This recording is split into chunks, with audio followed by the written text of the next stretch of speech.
picture this. You are standing on a crowded railway platform, Right. and the train is delayed. Again. Classic. Yeah, you glance down at your phone, and that little battery icon in the top right corner is flashing this stressful, angry red color. You are sitting at exactly 30%. That's the worst. That 30% anxiety is real. It is real. You're bored. You are maybe slightly desperate to tell someone you're running late, or you just want to kill time so you don't have to make awkward eye contact with the person pacing frantically right next to you. Yeah. And then, like this absolute beacon of hope in a dark tunnel, it appears on your screen. A notification pops up. Free Wi-Fi available.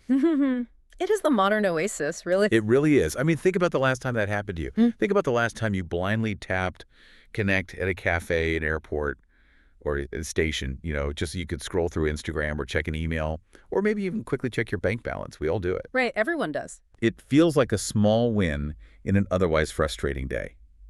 But today, we are going to look at what is actually happening behind the screen when you tap that button. Because that feeling of relief you just described, that is the exact psychological vulnerability that this whole topic hinges on.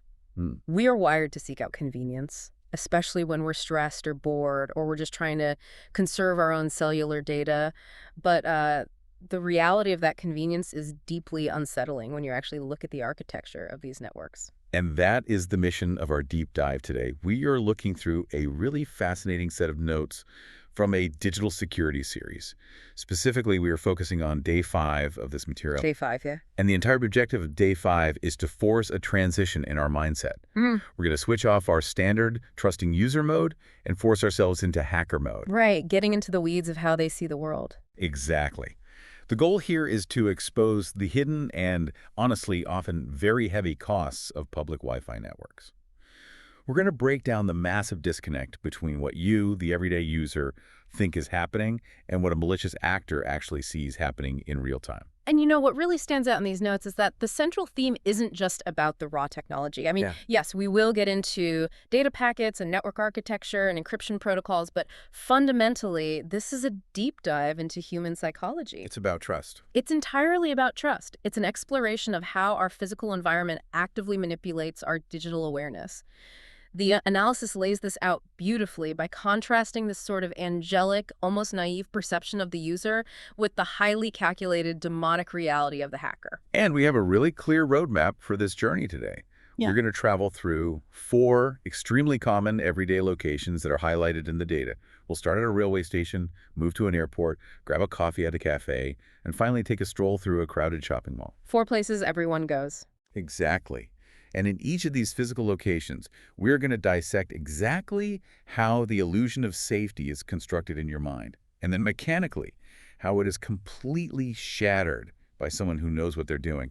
Let's start with location number 1, the railway station. The railway station scenario is an ideal starting point, I think, because it plays so heavily on the psychology of authority and officialdom. Okay, let's unpack this. Let's construct the scenario exactly as the text paints it. So the train is late. You finally find a seat on a crowded, noisy platform. Your phone battery is at that stressful 30% mark. Yep. You open your Wi-Fi settings because you want to save your cellular data. Or maybe you're underground and you don't even have signal anyway. Yeah. And you see it right there on the digital departures board. Or maybe it's printed on a large laminated sign right near the ticketing counter. Free railway Wi-Fi. It looks completely legitimate. Right. You connect. You breathe a sigh of relief as the little Wi-Fi fan icon appears. You open Instagram to see what your friends are up to. You open Gmail to clear out some junk. And maybe, just to be productive while you wait, you take a quick glance at your UPI, your Unified Payments Interface, or your banking app, just to check your balance. And this is precisely where the trap snaps shut. This is what the analysis refers to as the illusion of officialdom. The illusion of officialdom. The question is, why do we trust it so effortlessly? I mean, if a stranger walked up to you on that physical platform and offered to hold your wallet, you would laugh in their face. Right, you'd never do that. But we hand over our digital wallets to this network without a second thought. It comes down to context and environmental cues. You are standing inside a government or corporate-run facility. The name of the Wi-Fi network looks highly official. Like it says Railway Official Freenet or something. Exactly. Or Transit Authority Wi-Fi. And the password might even be displayed on a standardized, branded sign at the information desk. Human psychology is just conditioned to believe that if a recognized authority provides a utility, that utility is inherently safe and monitored. Right, we just assume. You look at the official signage, you see the network name matches the building you are standing in, and your brain concludes this is official infrastructure, therefore it is secure. But the reality on the ground is drastically different. A hacker operating in this space isn't some phantom typing furiously in a dark basement thousands of miles away. No, they are likely sitting right there on the exact same platform. Wow. They might be the person on the bench opposite you holding a perfectly normal-looking laptop or even just modified smartphone. They are connected to the exact same official public Wi-Fi network that you are. And because you are sharing that network, they can execute a technique known as network sniffing. Okay, let's get into the mechanics of that. The audience knows the Wi-Fi is wireless, but how does network sniffing actually work on a public network? How does someone capture data that isn't addressed to them? To understand sniffing, you have to really understand how a typical public router handles traffic. On an open network, one without a unique password for every single user, the router is essentially acting like a radio tower. Okay. When your phone requests a web page, it broadcasts that request outward in all directions. The router hears it, fetches the data from the internet, and then broadcasts the response back out into the air. So the data is just flooding the physical space of the platform. Precisely. It's just radio waves in the air. Normally, your phone's network card is programmed to ignore any data packets that don't have its specific name on them. It filters out the noise. It's polite. It only listens to what's meant for it. Exactly.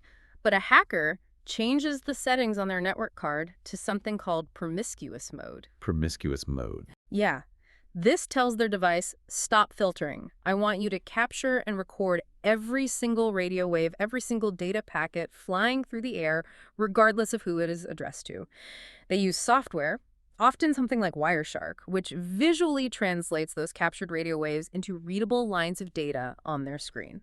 But wait, let me push back a little here. Yeah. Most of the modern web is encrypted now. If I am using an app or going to a website, it's usually over HTTPS. So even if they capture the packets in promiscuous mode, they are just looking at scrambled, encrypted gibberish, right?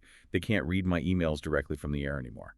You bring up a very valid point, and it's true that the widespread adoption of HTTPS has really changed the landscape, but it absolutely has not eliminated the threat. Why not? First of all, not every app is perfectly coded. You would be shocked at how many secondary apps, maybe a local news app, an older mobile game, or a poorly maintained utility app, still send data, including user credentials or location data, in plain text. That's crazy. If a single app on your phone makes an HTTP request, the hacker sees it in clear text. Okay, so poor app development is a vulnerability. But what about the secure apps? What about my Gmail or my UPI banking app? They use HTTPS. Even with HTTPS, the hacker gathers a tremendous amount of structural intelligence. When you connect to a secure site, the content of your message is encrypted, but the routing information, the metadata, is not. The hacker can see the DNS requests. They see exactly which servers your phone is talking to. So they don't see the specific email I'm reading, but they see my phone reaching out to mail.google.com. Correct. And more importantly, they are looking for session tokens. How do those? When you log into an app, the server gives your device a session token, which is a long string of characters so you don't have to re-enter your password every time you click a new tab or open the app. If an app doesn't secure that token perfectly, or if it transmits it improperly during a background sync, the sniffing software captures it. And what can they do with the token? If the hacker gets your active session token, they can inject it into their own browser and impersonate you. They bypass the login screen entirely because the server thinks they are you. Whoa! That completely changes the threat model. It shifts the danger from simply intercepting passwords to hijacking the active session itself. Let's look at the user versus hacker disconnect here, because the notes emphasize this heavily. The user's thought process is incredibly casual. You're sitting on the platform thinking, I'm just browsing, I'm looking at photos, checking my balance. It's no big deal, I'm just killing time. But the hacker's vision is surgical. They aren't looking at a visual interface of your screen. Right. They are looking at the architectural blueprint of your digital life. They see the timestamps of every connection. They see the volume of data moving back and forth. If you open your UPI app, they see the encrypted handshake with the bank server. They know the exact millisecond that handshake occurs. The stakes outlined here feel intensely personal. We're talking about intercepted session cookies for railway booking apps, which hold your travel history and payment methods. And perhaps the most insidious part highlighted in the research is the surveillance aspect. They are learning your financial rhythms. What do you mean by that? They are watching your UPI app opening patterns. They note when you open the banking app how long the session lasts and what kind of background data is requested. They are gathering intelligence to build a profile of your behavior, finding out which banks you use, which makes you a prime target for a highly tailored phishing attack later on. It's not just about stealing a password in that specific moment on the platform. It's about reconnaissance. It's about quietly mapping your vulnerabilities while you think you are just checking your notifications. Exactly. Which flows seamlessly into our second location, where the psychology shifts from trusting authority to trusting physical security and prestige. Let's move from the chaos of the railway station to the controlled environment of the airport. Okay, let's set the scene for the airport. Yeah. The scenario construction here is universally recognizable. There is a flight delay. Oh. You are sitting in the terminal, maybe just outside an airline lounge or at a crowded gate. You really want to download a couple of deep dives or a movie before you board. A digital board advertises free airport Wi-Fi. You open your settings and select it. But it doesn't just let you onto the internet immediately. A captive portal pops up. Right, those login screens. Yeah, it asks for your email address or your phone number, and it sends you an OTP, a one-time password. You receive the text, you enter the 4-digit code, and boom, the internet opens up. This scenario is a phenomenal example of an advanced psychological trap. The analysis refers to the illusion at play here, which we can call the prestige fallacy. The prestige fallacy, that makes perfect sense. Let's dig into why that is so effective. Consider what an airport represents in our collective consciousness. It is a highly restricted, secure, physical zone. By the time you are sitting at that gate, you have shown your ID multiple times, you have taken your shoes off, put your laptop in a separate bin, walked through a millimeter wave scanner, and you are surrounded by security cameras and armed guards. Right, it feels like a fortress. Because the physical environment is so heavily fortified and monitored, our brains perform a cognitive shortcut. We automatically transfer that profound sense of physical security to the digital environment. We implicitly believe that a network operating inside a fortress must itself be a fortress. Here's where it gets really interesting, though. The reality of the airport hack is incredibly proactive. At the railway station, the hacker was just passively sniffing the air, listening to the traffic. But the data shows that at the airport, they actively construct the trap. Yes, the threat model escalates to what is known as an evil twin or a fake hotspot. An evil twin. The hacker knows that thousands of bored, data-hungry passengers are scanning for that free airport Wi-Fi. So instead of just listening to the official router, the hacker sets up their own router right there in the terminal. Just bring in their own hardware. Exactly. They might use a small, battery-powered device like a Wi-Fi Pineapple, which easily fits in a backpack. And they give their rogue router a highly believable, deceptive network name, an SSID. The examples in the research are so simple but effective. They will name their fake network something like Airport Free Wi-Fi, or they might add a little technical flair to bait users, like Airport Premium 5G or Terminal A Fast Web. And airports are massive, chaotic radio environments. There are often dozens of legitimate networks, different lounges, different restaurants, back office networks. When a user opens their phone, they see a massive list. They see a network named Airport Premium 5G with a full, strong signal because the hacker is sitting only 20 feet away. Right. The user doesn't think twice, they connect. But they are not connecting to the airport's infrastructure, they're connecting directly to the hacker's personal hardware. Which means all of their traffic is now routing directly through a device the hacker completely controls. But here is the major point of friction, and this is where the OTP comes in.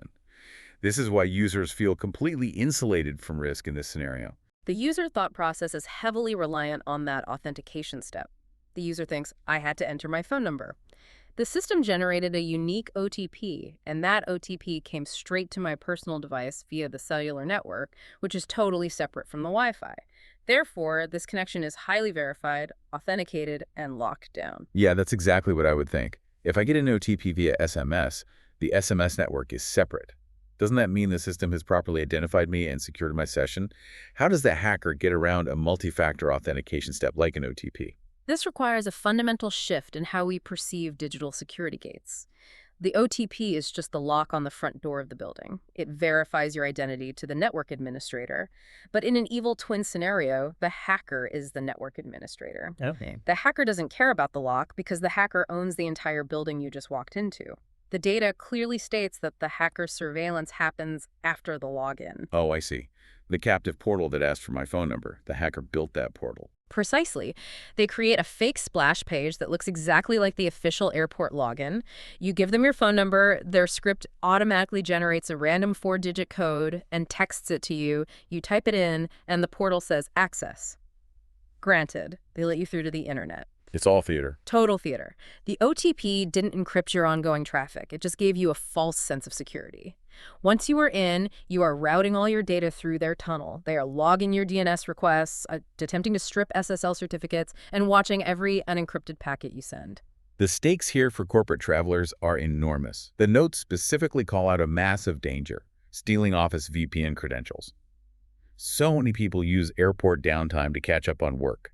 They connect to the fake airport Wi-Fi, they fire up their company's VPN client thinking they're being responsible, but they are already compromised. It is a critical vulnerability. When you launch a corporate VPN, your computer has to perform an initial handshake with your company's servers to establish the secure tunnel. If the underlying network is fully controlled by an attacker, they can intercept that initial authentication process. They can capture the hash of your corporate password. They can perform downgrade attacks on the VPN protocol itself, forcing your client to use a weaker, crackable form of encryption. You are essentially handing the keys to your corporate intranet directly to the person sitting 3 rows over pretending to read a magazine. The prestige and the physical security of the airport completely blinded the user to the reality of the digital environment. Which transitions us perfectly into our third location. We have analyzed the chaotic authority of the railway station and the false prestige of the airport. Now let's examine a scenario built on a much more intimate kind of trust: the cafe. The cafe scenario introduces a completely different psychological dynamic. Let's set the scene. It is the classic remote worker aesthetic. You have your overpriced artisanal coffee, your laptop is open on a nice wooden table, maybe you have your noise-canceling headphones ready. You need to get to work. Sounds lovely. It does. You look for the Wi-Fi and you ask the barista for the password. Or more commonly, the password is printed right there at the bottom of your receipt. You type it in, connect to the free cafe Wi-Fi, and you dive deep into productivity mode. You are opening sensitive office emails, you are collaborating on live Google Docs, and maybe you remember a personal bill you need to pay, so you quickly log into your credit card portal. The illusion here is built entirely around exclusivity and permission. That is exactly it. Why do we feel safe in a cafe? Because a human being physically handed us a password. Or we had to make a financial transaction, buying the coffee, to gain access to the receipt with the code on it. We feel like we are part of a private club. We have the secret key, therefore the network must be secure. But if we look at the underlying architecture of standard WPA2 or WPA3 commercial routers, the flaw in that logic becomes terrifyingly obvious. The reality is that everyone in that cafe has the exact same password. Including the hacker who is sitting in the corner booth, nursing a single espresso for the last 4 hours. Precisely. And because everyone shares the same pre-shared key, the password on the receipt, the encryption that is supposed to keep your data safe from other users on the network is compromised. Because they have the key too. The hacker already knows the key to the encryption. This enables what is known as a man-in-the-middle attack. Let's break down the man in the middle. We talked about sniffing at the train station where the hacker just passively listens to the radio waves. How is this different? A man-in-the-middle attack is active, not passive. Because the hacker has the network password, their software can decrypt the local network traffic. But they go a step further. They use a technique called ARP spoofing to trick your laptop into believing that the hacker's computer is actually the cafe's internet router. And simultaneously, they trick the cafe's real router into believing that the hacker's computer is your laptop. So they literally insert themselves virtually in the middle of the connection. My laptop sends data to the hacker reads it, and then passes it along to the real router so I don't notice any interruption in my internet service. Yes. They are a silent proxy. They can intercept your web traffic, read it, and what is truly dangerous, they can actively modify the traffic flowing back and forth. Modify it. You mean they can change what I'm actually seeing on my screen? Absolutely. The research explicitly highlights this. The hacker can inject completely fake login pages directly into your browser, or they can alter the content of unencrypted pages. Okay, I have to push back here again because this is where the average user relies heavily on their browser's built-in security. If I type in the URL for my bank, my browser looks for that HTTPS padlock. If a hacker intercepts that and sends me a fake web page, wouldn't my phone or laptop throw a massive screen-covering red warning saying the security certificate is invalid? How does the hacker get around the browser's alarms? That is a crucial question, and it brings us to a technique called SSL stripping. SSL stripping. The hacker knows your browser will flag a fake self-signed certificate, so they don't give you a fake certificate. When you type in your bank's address, the hacker's computer intercepts that request. The hacker's computer then establishes a perfectly secure, encrypted HTTPS connection with the real bank server. Okay, so the bank thinks it's talking to you. The bank thinks everything is fine, but then the hacker's computer turns around and serves a downgraded, unencrypted HTTP version of that web page back to your laptop. So the S is missing. The connection between me and the hacker is open, while the connection between the hacker and the bank is secure. Yes. They strip the encryption layer off before it reaches you, and they rely entirely on the fact that you, sipping your latte and focused on your work, are not meticulously scrutinizing the URL bar to notice that the little padlock icon has disappeared. The page looks identical, the logo is there, the login boxes are there. That is incredibly devious. If I don't notice the missing padlock, I type in my username and password, and it goes in plain text straight to the hacker's machine, who then logs into the real bank on my behalf to keep the illusion going. And that highlights the core disconnect in the cafe scenario. The user's thought process is heavily reliant on visual cues and the false comfort of the environment. The user thinks, I'm in a nice place, I had to use a password to get online, my screen looks normal, I am secure. But the hacker's vision is totally different. The hacker is acting as the invisible toll booth operator for every piece of data leaving your machine. They are tracking the metadata, they're intercepting the DNS requests to see exactly which servers you are connecting to, and they are selectively deploying SSL, stripping on high-value targets like banking portals or corporate email logins. They know how long you stay on specific sites, which allows them to time their injection attacks perfectly. The stakes in the cafe are deeply tied to our modern remote working habits. The data lists the exposure of sensitive office emails. It highlights unauthorized access to private Google Docs and Drive files. Imagine a malicious actor, or even a competitor, getting their hands on your company's strategic planning documents, financial spreadsheets, or client lists simply because you wanted a change of scenery while you worked.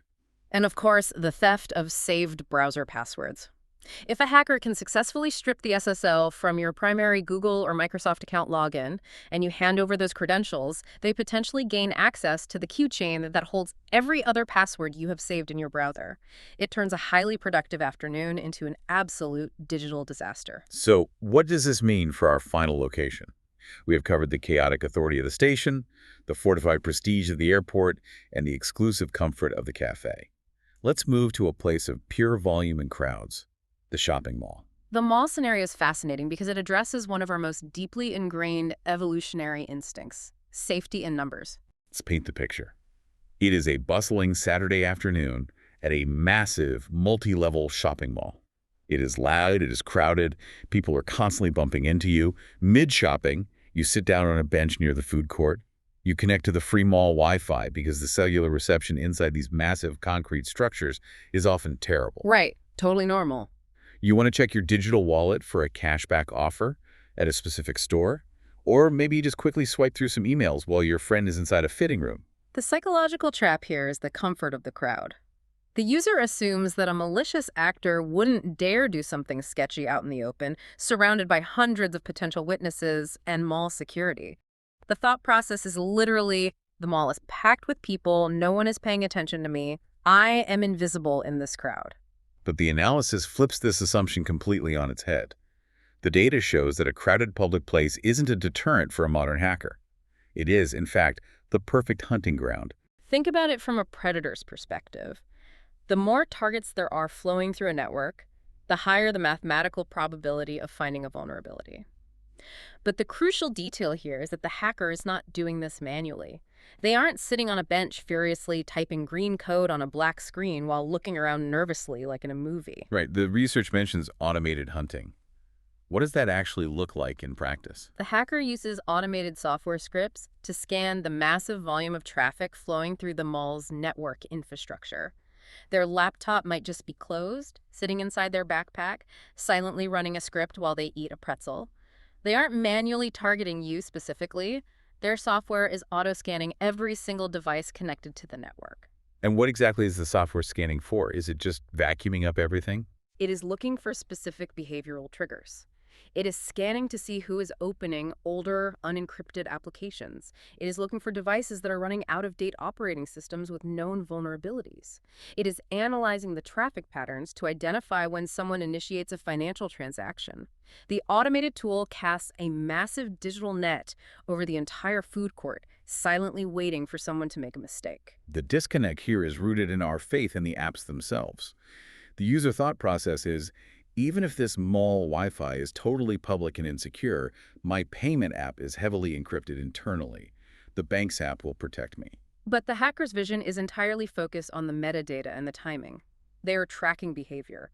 Even if they can't break the encryption of the payment app itself in that moment, they are logging the exact moments and the exact locations where transactions are attempted. But the stakes outlined in the research for the mall scenario introduce a completely new, incredibly invasive concept that doesn't even require you to open an app. The text mentions phone fingerprinting. Let's look at this, because this shifts the danger from active use to passive presence. What on earth is phone fingerprinting? This is one of the most sophisticated aspects of modern digital surveillance. Even if you never log into a single app, even if you never open your browser, even if you just connect to the network and put your phone back in your pocket, your device is constantly broadcasting information about itself. Phone fingerprinting is the automated process of gathering unique identifying data about your specific hardware to track you. What kind of data are we talking about? Like, is it broadcasting my name and phone number to the food court? Not your name directly, but technical identifiers that can be just as precise. First, it looks at your device's MAC address, the Media Access Control address. This is essentially the digital license plate permanently stamped onto your phone's Wi-Fi chip at the factory. But wait, don't modern operating systems like iOS and Android use randomized MS addresses now specifically to prevent this kind of tracking in public places? My phone tells me it uses a private Wi-Fi address. You are absolutely right. MAC randomization is a great defensive feature. When you connect to the mall Wi-Fi, your phone provides a fake, temporary MC address. But fingerprinting has evolved past relying on just the MAC address. The hacker's script gathers a mosaic and other data points. It logs the exact version of the operating system you are using. It logs your device's host name, which is often something like John's iPhone. It can sometimes log your battery level. And crucially, it logs your probe requests. Probe requests, what are those? Because your phone is designed for convenience, it constantly wants to be connected. Even while it's sitting in your pocket, its Wi-Fi antenna is shouting out into the void asking, hey, is my home network here? Hey, is the downtown cafe network here? Hey, is my gym Wi-Fi here? It is broadcasting a list of networks you have previously connected to, looking for a match so it can auto-connect. That is deeply unsettling. So my phone is just walking around the mall, yelling out the name of my home router. Yes. And the hacker's automated tools collect all of these probe requests. They combine the list of your past networks with your OS version, your host name, and your battery state to create a unique mathematical hash, a unique fingerprint of your specific phone. So even with a randomized MC address, they know that this exact device, with this exact fingerprint, visits this specific mall every Saturday at 2:00 p.m. and frequently asks for a home network named Smith Family 5G. Exactly. It is a massive breach of privacy that happens silently just by having your Wi-Fi antenna turned on in a crowded room. They are tracking your physical movements and building a profile of your life without ever needing to steal a password. Which brings us to a crucial point of synthesis. So what does this all mean? We have gone through the 4 scenarios: the station, the airport, the cafe, and the mall. We need to look at the grand illusion versus the hacker reality. The analysis provides a brilliant summary section called Ground Reality, and it perfectly encapsulates this core disconnect we've been dissecting. It divides this dynamic into 2 distinct personas: the angelic user and the demonic hacker. Let's look at the angelic user's perception first. This is how the vast majority of us operate every single day. The user operates on trust and convenience. They believe that free internet is just a nice facility, a perk of modern civic life. They deeply believe that if a Wi-Fi network requires a password, even if everyone has the same one, it implies a baseline of safety. And they are absolutely convinced that if they receive an OTP via text message, their security is guaranteed and impenetrable. It is a fundamentally innocent worldview. We expect the digital world to have the same courtesy, oversight, and safety rails as the physical world. If a building is safe, the network must be safe. But then we have the demonic hacker's reality. The hacker does not see the world through a visual interface. They don't see your beautifully designed web pages, your vacation photos, or your shopping cart. They see raw data packets. They see the structural flow of traffic. They see active login sessions waiting to be hijacked. They see the vulnerabilities in out-of-date apps. They see your device's unique fingerprint moving through physical space. The research highlights a behavioral aspect here that is quite striking. It indicates that the hacker is calculating the exact best moment to launch an attack based on your behavior. They are patient. They are analytical. They aren't just smashing windows indiscriminately. They are studying the blueprints of your digital house to find the one unlocked window. And this brings us to the ultimate warning in the source material. It is presented as the golden rule of day 5. The bill for free Wi-Fi is paid later, and it falls heavy. I really appreciate that phrasing. It shatters the economic illusion. It is a profound statement because it forces a paradigm shift in how we value data. When we see the word free, our critical thinking faculties tend to shut down. But the reality of network infrastructure is that nothing is free. The hardware costs money, the bandwidth costs money. If the provider isn't charging you money, and it isn't a state-subsidized utility, the access costs you something else. You are paying for it with your digital security, your privacy, your location data, and potentially your financial credentials. Exactly. The bill comes due when your bank account is compromised or your corporate network experiences a breach 3 weeks later, and you won't even connect it back to that innocent moment you used the free Wi-Fi at the airport to check an email. We have thoroughly mapped out the threats. We've stripped away the illusions of the station, the airport, the cafe, and the mall. But this deep dive isn't just a diagnosis of the problem. The analysis provides a clear, actionable survival guide. Let's walk through these specific protocols and, more importantly, explain exactly why they work mechanically based on the architecture we've just discussed. The first rule in the survival guide is what we can call strict avoidance. The notes are uncompromising here. Never log into accounts, never use UPI or banking apps, and never check sensitive corporate emails on public Wi-Fi. And based on the cafe scenario, we know exactly why this is the rule. This is the direct mitigation for the man-in-the-middle attack and SSL stripping. If you attempt to log in, you are setting your most sensitive session tokens or plain text passwords across a network where a proxy might be standing in the middle, actively downgrading your encryption.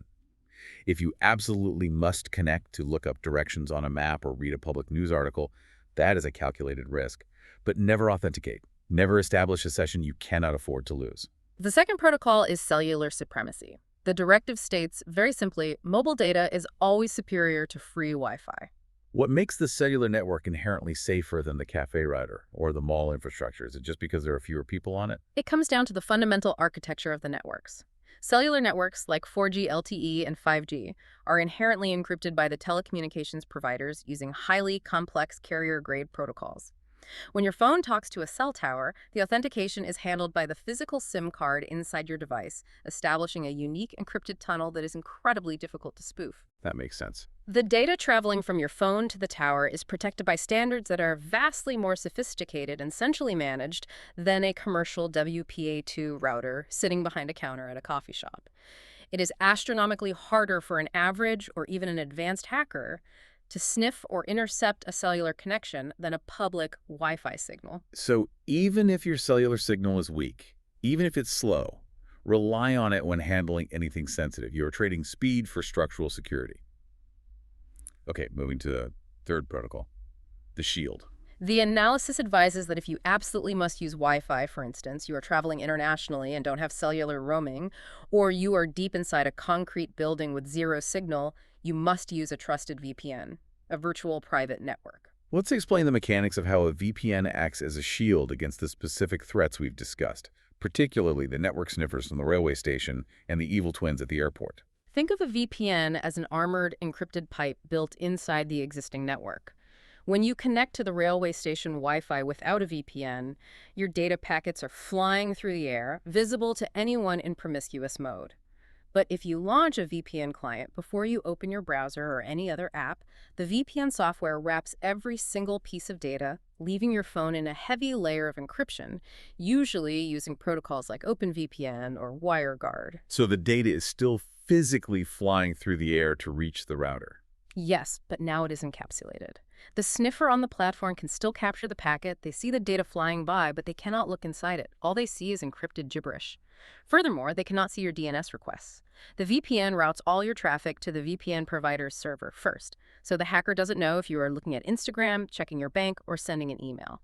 They only see an unbreakable stream of data flowing between your phone and one single IP address, the VPN server. That is a massive defensive layer. Hmm. It renders SSL stripping useless because the hacker can't read the traffic to intercept the secure handshake in the first place. But the research specifically emphasizes the phrase trusted VPN. That distinction is critical, isn't it? It is the most critical part of the advice, because when you use a VPN, you are essentially shifting your trust from the public Wi-Fi provider directly to the VPN company. All your data is still decrypted when it reaches the VPN server before going out to the wider internet. Right. If you download a shady free VPN app from an app store, the people running that app might be doing the exact same logging, data harvesting, and tracking that the hacker at the mall is doing. You are just paying them with your data instead.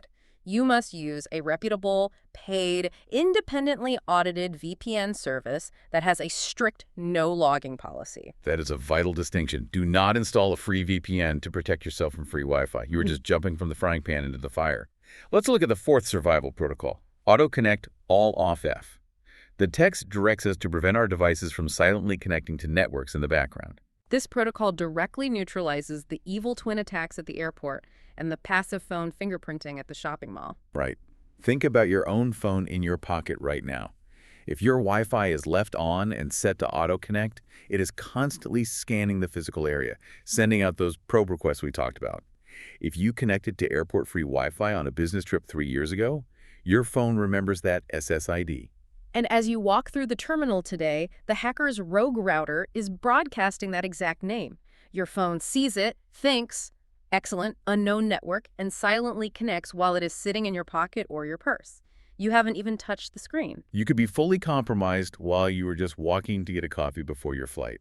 Absolutely. The moment your phone handshakes with the malicious network, your background apps, your email client, your cloud storage sync, your social media apps will immediately start trying to refresh their data. They will start sending session tokens and authentication requests right into the hacker's active trap. By diving into your settings and turning Auto Connect off for public networks, and more importantly, by genuinely toggling your Wi-Fi antenna completely OFF when you aren't actively using it, you silence those probe requests and shut down that invisible vulnerability. You stop your phone from betraying your location history. Which brings us to the final protocol in our survival guide. Name skepticism. The directive is to stay completely away from unknown, open, or suspiciously generic Wi-Fi network names. This requires a shift in our daily discipline. It means resisting the immediate dopamine hit of clicking on a network named Fast Free Web 5G just because it has 4 strong bars of signal in a dead zone. It means adopting a posture where you treat every single public network as inherently hostile until definitively proven otherwise. It is about changing our default state from implicit trust to active suspicion. Verify with the staff. Ask if the network with the weird spelling is actually theirs. If it feels too easy, it is probably a trap. Precisely. And establishing that mindset brings us to the final, lingering thought of this entire analysis. Yes, the data we've been reviewing leaves us in a rather ominous place. I want to circle back to the concept of phone fingerprinting at the mall, where the hacker silently collects your MAC address, OS version, and network history to build a unique identifier for your hardware. It is arguably the most pervasive and invisible threat we discussed today because it requires zero user interaction. So here's the provocative thought for everyone listening to mull over as they go about their day. If a malicious actor can identify your unique specific digital footprint passively, just because you walk past a food court with your Wi-Fi antenna turned on, what happens when they combine that passive footprint with the active traps we face everywhere else? You are describing a compounding, multi-layered threat model. Think about it. If they log your device's exact fingerprint at the mall on Saturday, And then their automated systems recognize that exact same fingerprint connecting to the free railway Wi-Fi on Monday morning during your commute. They aren't just sniffing a random anonymous user anymore. They are actively tracking a specific, identifiable individual across disparate physical locations. They are building a comprehensive behavioral and geographical map of your life. They know where you shop, they know how you commute, they know what kind of device you can afford, and by analyzing your DNS requests, they know where you bank and where you work. It forces a really uncomfortable question. With our devices constantly broadcasting, constantly seeking connection in the background to make our lives slightly more convenient, are we ever truly invisible once we turn these screens on? Is the friction-free convenience of the modern digital world simply the price we pay for absolute, continuous surveillance? It is a profound question that challenges the very foundation of how we interact with mobile technology. It forces us to acknowledge a harsh reality. Our physical presence in a space now carries a permanent digital shadow, a shadow that can be tracked, cataloged, and ultimately exploited by anyone with the right software and a little patience. It is heavy stuff. Yeah. But thoroughly understanding the mechanics of these illusions is the only way to actively protect yourself. And according to the ominous closing of our notes, this journey into the hacker mindset is far from over. The analysis explicitly states you survived day 5, but day 6 promises an even more dangerous truth about our digital lives. If the absolute compromise of public Wi-Fi infrastructure is merely day 5, the escalation to day 6 suggests we will be examining threats that bypass our external networks entirely. We might be looking at vulnerabilities hard-coded into the hardware itself, or perhaps the core behavioral algorithms we rely on daily. I cannot wait to dig into that data. But for now, we will leave the deep dive here. Please, for your own digital security and peace of mind, go into your phone settings right now. Turn off AutoConnect. Purge those old, forgotten public networks from your saved list. Rely on the encrypted supremacy of your cellular data whenever possible. And the next time you see a sign promising free Wi-Fi while you were waiting for a delayed flight or a late train, remember the golden rule. The bill is paid later and it falls heavy. Keep your digital shields up, stay skeptical, and most importantly, stay curious. We will catch you next time.